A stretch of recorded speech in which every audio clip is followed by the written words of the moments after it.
আসসালামু আলাইকুম। আমি নাইম। আপনারা ইতিমধ্যে যারা আমার ভিডিও দেখেন, স্পোর্টস নিয়ে কথা বলি, স্পোর্টস নিয়ে রিভিউ করি। তো আজকে একটা বিষয় নিয়ে আমি কথা বলবো, সেটা হলো আমার কাছে মনে হচ্ছে যেন ক্রিকেট পাড়ায় আর টি-20 যে ওয়ার্ল্ড কাপ আসছে, টি-20 ওয়ার্ল্ড কাপ আসছে, এখানে মনে হয় একটা স্পেসিফিক ক্রিকেটারের উপর মেবি অন্যায় করা হচ্ছে। আপনারা হয়তো আন্দাজ করতে পেরেছেন কাকে কাকে নিয়ে কথা বলছে। সে হচ্ছে মেহেদী হাসান মিরাজ। বাংলাদেশে যে সম্ভাব্য 14 জনের তালিকা আছে, আমি যদি শর্ট করে বলি: লিটন কুমার দাস, নাজমুল হাসান শান্ত, আহ, আহ, সৌম্য সরকার, মাহমুদুল্লাহ রিয়াদ, তৌহিদ হৃদয়, আহ, জাকির জাকির হোসেন অনিক, রিশাদ হাসান, তাসকিন আহমেদ, মুস্তাফিজুর রহমান, শরীফুল ইসলাম, শেখ মেহেদী, এরকম অনেক প্লেয়াররাই আছে। তো সাইফুদ্দিন এখানে ইনভলভ হবে। এখানে আছে আমাদের জুনিয়র তামিম। তো মোটামুটি ধরা যাচ্ছে হচ্ছে এরা টি-20 ওয়ার্ল্ড কাপে কনফার্ম লিস্টে আছে। তো সবচেয়ে মজার বিষয় হচ্ছে মেহেদী হাসান মিরাজকে আসলে এটাতে তাকে নিয়ে আলোচনা হচ্ছে না, তাকে নিয়ে কোনো বলাই হচ্ছে না। তো আমার কাছে কেন যেন মনে হচ্ছে মেহেদী হাসান মিরাজ বাংলাদেশের ক্রিকেটে একটা পলিটিক্সের শিকার। কারণ মেহেদী হাসান মিরাজ এমন একটা প্লেয়ার, সে সম্ভাব্য হচ্ছে টোটালি হচ্ছে 60টা, আমি যদি ভুল তথ্য না দিয়ে থাকি, সরি, আমি যদি ভুল তথ্য না দিয়ে থাকি, 60টা টি-20 ম্যাচ খেলেছিল, সেখানে 2টাই হচ্ছে ম্যান অফ দ্য ম্যাচ হয়েছিল। এবং কি 12 রানে 4 উইকেট নিয়েছিল। সো একজন ম্যাচ উইনার, একজন অলরাউন্ডার, একজন আন্ডার 19-এর অধিনায়ক, যে ওডিআই ফরম্যাট বলেন, এবার বিপিএল বলেন, বিপিএল এ বরিশালের হয়ে চমৎকার খেলেছিল। সো মেহেদী হাসান মিরাজকে মিডলে ব্যাট করানো যায়, নিচে ব্যাট করানো যায়, টপে ব্যাট করানো যায়। সেই মেহেদী হাসান মিরাজ টি-20 ফরম্যাটে ওয়ার্ল্ড কাপের ভাবনার মধ্যে নাই। এটা খুব একটা আশ্চর্যজনক বিষয় না?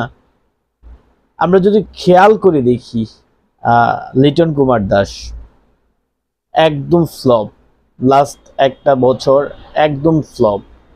তার ব্যাট থেকে রান আসতেছে না, তাকে তো স্টপ করানো যায়, তাই না? আমাদের ছোট জুনিয়র তামিম, সে টি-20 খেলে নাই, কিন্তু টিতে হলো সত্য, এটা চান্দিকা হাথুর সিং এর প্রিয় একজন খেলোয়াড়, যে কারণে তাকে ম্যাচ খেলাবে, এটা ওয়ার্ল্ড কাপে করেছে লিটন কুমার দাস। সেও চান্দিকা হাথুর সিং এর প্রিয় একজন খেলোয়াড়। সে এখনো অফ ফর্মে থাকার সত্ত্বেও তাকে নিয়ে কীভাবে যে বাংলাদেশ বাজি ধরে ওয়ার্ল্ড কাপে, সেটা মানে আমার ক্ষুদ্র ব্রেনে ধরা হচ্ছে না আর কি, বুঝতে পারছি না। সাইফুদ্দিন অনেক দিন হচ্ছে ক্রিকেটের বাইরে আছে। যাই হোক, ও ব্যাটে বলে যদি ক্লিক করতে পারে তাহলে ভালো কিছু হবে। তো সর্বশেষ টোটালি হচ্ছে 14 জন ক্রিকেটার মোটামুটি অনেকটাই নিশ্চিত বলা যেতে পারে যে বিশ্বকাপ ক্রিকেটে যাবে। তো একটা প্লেয়ার নিয়ে যেমন 15 নম্বর যে স্কোয়াড হবে, ওখানে হচ্ছে যেহেতু পেস বোলিং নেওয়া হয়েছে 3 জন, সাইফুদ্দিন সহ 4 জন, তো মনে হয় না নতুন করে আর কোনো পেস নিবে।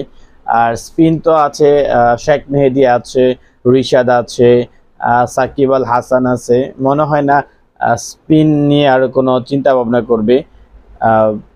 ব্যাটার তো যথেষ্ট পরিমাণে আছে, তৌহিদ হৃদয় আছে, মিডলে মাহমুদুল্লাহ রিয়াদ আছে, জাকির আলী অনিক আছে, উপরে আছে নাজমুল হাসান শান্ত, তানজিদ, কি বলে এটা, ছোট তামিম আছে, লিটন কুমার দাস আছে, সৌম্য সরকার আছে। ও আচ্ছা, সৌম্য সরকার তো হাথুর সিং এর হচ্ছে প্রিয় খেলোয়াড়। যাই হোক, এখন সর্বশেষ আমি যেটা বলতে চাই, যে মাহমুদুল্লাহ রিয়াদকে অবহেলা করেছিল, সে মাহমুদুল্লাহ রিয়াদ কিন্তু ওয়ার্ল্ড কাপে ভালো খেলেছে। সো মাহমুদুল্লাহ রিয়াদকে এবারও ওয়ার্ল্ড কাপে, টি-20 ওয়ার্ল্ড কাপে ইনভলভ করা হয়েছে। তবে সবচেয়ে দুঃখজনক হলেও সত্য, মেহেদী হাসান মিরাজ 14 না, বেস্ট 11-এ ডিজার্ভ করে। কারণ সে এমন একটা প্লেয়ার, যে প্লেয়ারটা হচ্ছে ম্যাচ উইনিং ভূমিকা রাখতে পারে, যে একটা প্লেয়ার নিচে ব্যাট করতে পারে, মিডলে ব্যাট করতে পারে, উপরে ব্যাট করতে পারে। আমার কাছে মনে হয় এমন একটা প্লেয়ার যাকে সব জায়গায় হচ্ছে ব্যবহার করা যায়। আমরা যখন সবজি ব্যবহার করি, আমরা কিন্তু আলুকে যেই কোনো জায়গায় কিন্তু ব্যবহার করতে পারি। তো মেহেদী হাসান মিরাজ হচ্ছে বাংলাদেশের ক্রিকেটের একটা আলু, যে আলুকে আপনি যেভাবে ইউজ করবেন, যেভাবে রান্না করবেন, সেভাবেই কিন্তু রূপ ধারণ করবে। মেহেদী হাসান মিরাজ হচ্ছে সেই মানুষ। তো যারা ক্রিকেটকে ভালোবাসেন, ক্রিকেট পছন্দ করেন, আমি বলবো মেহেদী হাসান মিরাজকে টপ 11-এ খেলাবেন। আরেকটা গুঞ্জন শোনা যাচ্ছে, এই 15 সদস্য যে টিমে আছে ওখানে হচ্ছে সেখানে হচ্ছে শামীম হোসেন পাটোয়ারি অথবা আফিফ হুসাইন, দুজনের একজনকে ইনভলভ করা হবে।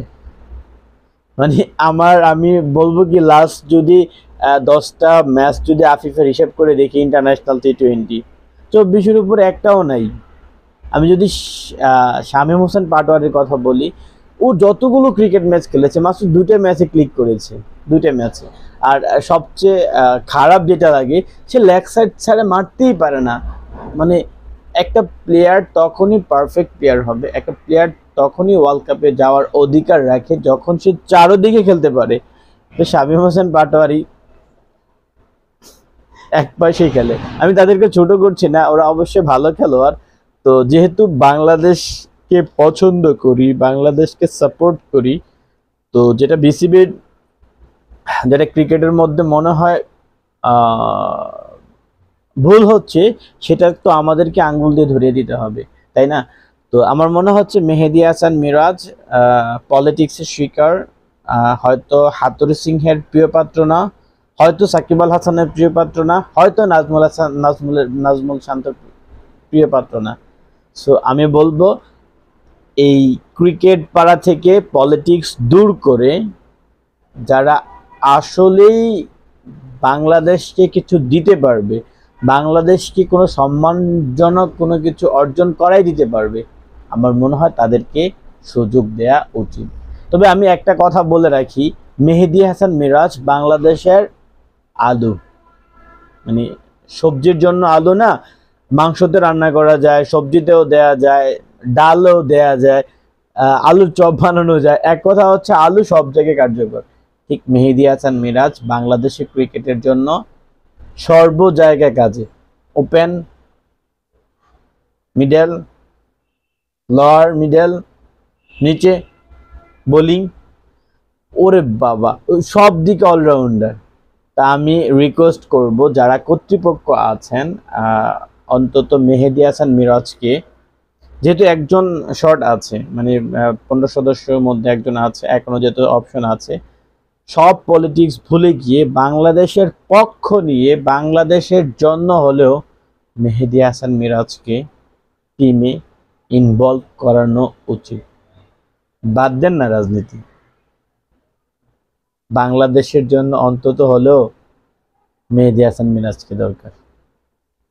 আমি মেহেদী হাসান মিরাজের খাইও না, পড়িও না, তার আমি দালালও না, কিন্তু তার পারফরমেন্সের জন্য আজকে তার পক্ষ নিয়ে কথা বলতেছি।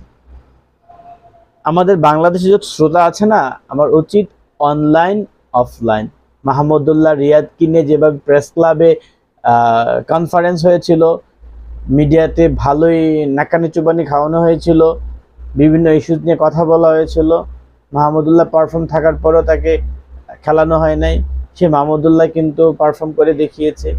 তা আমার মনে উচিত মেহেদী হাসান মিরাজের জন্য প্রেস ক্লাবে যাওয়া উচিত, মেহেদী হাসান মিরাজের জন্য অনলাইন ভিত্তিক প্রতিবাদ করা উচিত। তাহলে যদি তাদের টনক নড়ে, বাংলাদেশ পলিটিক্স মুক্ত হোক, বাংলাদেশ ক্রিকেট পলিটিক্স মুক্ত হোক, যারা আসলে পারফর্মার তাদেরকে সুযোগ দেয়া উচিত বলে আমি মনে করি। আপনারা কি মনে করেন, মেহেদী হাসান মিরাজকে কি T20 ওয়ার্ল্ড কাপে রাখা উচিত? আপনি আপনার মন্তব্য জানিয়ে দিতে পারেন কমেন্ট বক্সে। ধন্যবাদ সবাইকে। আসসালামু আলাইকুম ওয়া রাহমাতুল্লাহি ওয়া বারাকাতুহু।